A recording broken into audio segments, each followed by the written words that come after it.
pada situasi yang paling buruk sekalipun, maka tanyalah 3 pertanyaan ini. 1, dari kejadian yang menyakitkan ini, dari kejadian yang menyedihkan ini, dari kejadian yang sangat memilukan ini, kira-kira apa yang saya bisa pelajari hikmahnya? Yang kedua, dari situasi ini, situasi yang buruk ini, situasi yang menyakitkan ini, hal apa yang bisa saya pelajari supaya saya bisa menjadi jauh lebih baik?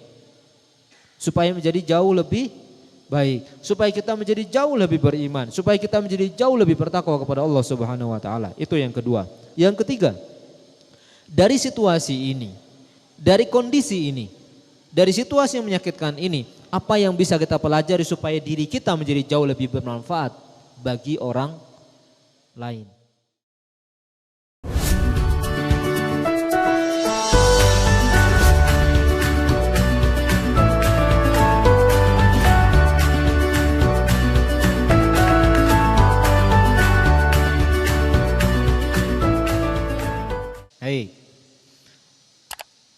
Kembali lagi kepada bagaimana kemudian Islam mengajarkan kita tentang menghadapi, mengelola kesedihan ini.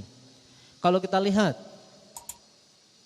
ini ya, kesempitan rizki, tidak melihat adanya peluang dalam karir, tidak bisa melihat adanya hal yang menenangkan di dalam kehidupan, persaingan yang tidak sehat, itu menjadi sumber-sumber besar yang bisa memicu, membesarkan rasa sedih di dalam diri kita. Secara psikologis diri kita ini adalah makhluk yang lemah, makhluk yang tidak punya ketangguhan secara mental maupun spiritual. Itu sebabnya di dalam Al-Quran kenapa kemudian kita disarankan fastabiqul khairat, karena dengan cara itulah kita kemudian bisa membangkitkan ketenangan di dalam diri kita, kebahagiaan di dalam diri kita. Nah, ngomong-ngomong tentang kebahagiaan, ayyuhal ikhwa fillah, saudara-saudara yang dimuliakan oleh Allah, kebahagiaan yang paling tinggi itu adalah ketenangan, ketentraman di dalam hati. Kebahagiaan yang paling tinggi itu levelnya adalah ketenangan dan ketentraman di dalam hati. Dan kesedihan ini ibarat pohon, itu kegoncangan di dalam hati, di dalam pikiran. Mau kemudian ketika ketenangan batin kita tidak punya, ketentraman batin kita tidak punya, akal pikiran kita tidak bisa tenang menghadapi situasi, maka di situ akan tambah membuat kompleksitas dari rasa sedih. Lalu bagaimana Al-Quran, Islam kemudian mengajarkan diri kita untuk menghadapi kesedihan itu? Satu yang paling besar itu adalah kita memperkuat keimanan kita kepada Allah Subhanahu wa taala. Di mana level keimanannya? Kita kembali lagi kepada kalimat la haula wala quwata illa billah. Apapun yang terjadi di dalam kehidupan ini, di dalam diri kita ini, dalam kehidupan ini, itu pasti ada izin dari Allah Subhanahu wa taala. Pas antum kuliah udah belajarnya ngoyo setengah mati tapi dapat IP rendah. Rasanya kok ngomong dalam hati, rasanya kok Allah ini ndak adil. Saya sudah belajar yang udah begitu seriusnya, begitu rajinnya, tapi kenapa kok IP saya rendah? Maka kembali lagi bahwa semua itu tidak akan terjadi kalau kemudian Allah tidak mengizinkannya. Ya. Nah, lalu yang kedua apa yang bisa kita lakukan? Lihat, dibaca di dalam Quran surat Ar-Ra'd ayat 28. Ala bi dzikrillahi tatmainnul qulub. Bahwa orang-orang yang bisa mendapatkan ketenangan di dalam hati, di dalam batinnya, di dalam dirinya, itu pasti satu wasilahnya yang disebut dengan zikir kepada Allah. Contoh begini nih. Panjenengan, teman-teman datang ke kampus. Zikir itu tidak selamanya kemudian antum pahami bahwa zikir itu duduk di masjid lalu kemudian pegang tasbih lalu kemudian duduk diam wiritan mutar tasbih, bukan. Sepanjang kita melangkah, sepanjang kita menggerakkan kaki, menggerakkan badan, lalu kemudian kita mengingat Allah, maka itu namanya zikir kepada Allah. Maka zikir bil lisannya apa? Pada saat kita mulai memakai baju, memakai celana, memakai pakaian ini sambil baca Bismillah. Ketika kita keluar dari rumah, baca doa keluar rumah. Ketika kita sudah mulai melangkah naik kendaraan, maka kita baca doa naik kendaraan. Ketika kita mulai belajar, maka kemudian kita membaca doa awal belajar dan seterusnya, maka itu merupakan zikir kepada Allah. Ketika zikir ini semakin meningkat levelnya, maka ketenangan itu juga akan semakin meningkat. Kenapa kok demikian? Karena Allah sudah menjanjikan ala bidzikrillahi tatmainnul qulub. Yang ketiga itu ada kita semakin memperbesar ridha kita kepada Allah Subhanahu wa taala. Apapun yang terjadi dalam kehidupan ini itu semuanya dari Allah, maka kita menerima semuanya yang terjadi dari yang diberikan Allah kepada kita dengan perasaan yang penuh ridha. Karena apa? Bisa jadi itu yang terbaik buat diri kita. Di dalam Al-Baqarah disebutkan, asa an takrahu syai'an fa huwa khairul lakum wa asa an tuhibbu syai'an fa huwa syarrul lakum. Bisa ini buat para akhwat ini. Buat para ikhwan ini. Jenengan sudah berusaha sekuat tenaga untuk ngejar seseorang. Ternyata Allah berkata lain, takdirnya berkata lain. Lalu kemudian ternyata tidak jadi. Hei, itu diingat, bisa jadi itu cara Allah untuk mengganti yang lebih baik. Tadi rumusnya jelas, bisa jadi apa yang engkau tidak sukai, maka itu sesungguhnya baik buat engkau. Dan sebaliknya bisa jadi yang engkau sukai itu sesungguhnya tidak baik buat engkau. Asa an takrahu syai'an fa huwa khairul lakum. Ketika Allah memisahkan kita dengan seseorang, ketika Allah menjauhkan kita dengan situasi, maka bisa jadi itu adalah cara Allah untuk menjaga kita supaya tetap menjadi orang baik. Maka sekali lagi, ini wajar ya secara manusiawi ya, di usianya panjenengan semua ini kan usia masih muda. Usia masih 18 ya, rata-rata 18, 19. Kok lihat temannya kok punya pacar kok kayaknya senang gitu.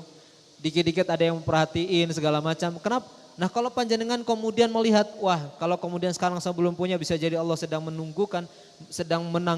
menangguhkan seseorang yang terbaik buat kita. Jadi sekali lagi rumusnya jelas, bisa jadi apa yang engkau sukai itu sesungguhnya buruk buat engkau, dan bisa jadi apa yang engkau tidak sukai itu sesungguhnya baik buat engkau.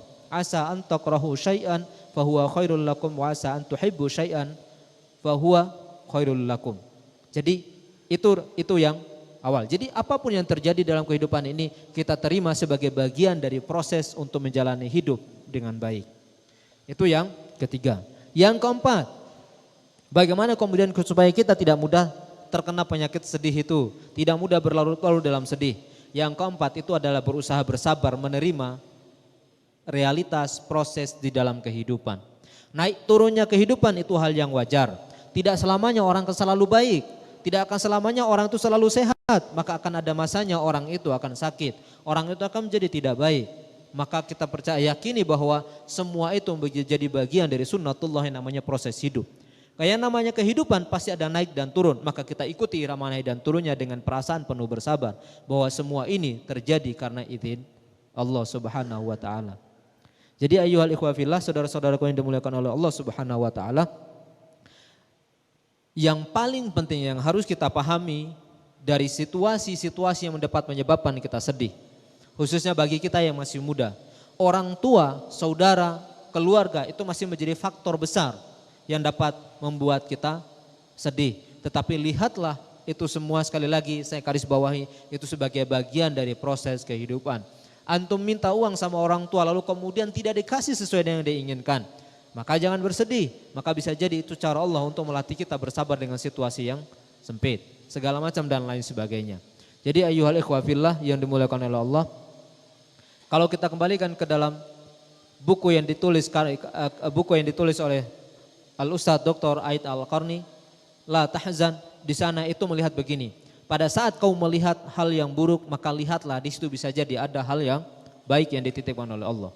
Sekali lagi, yang terakhir sebelum kita mungkin ada hal yang mau ditanyakan oleh teman-teman, yang disampaikan oleh teman-teman.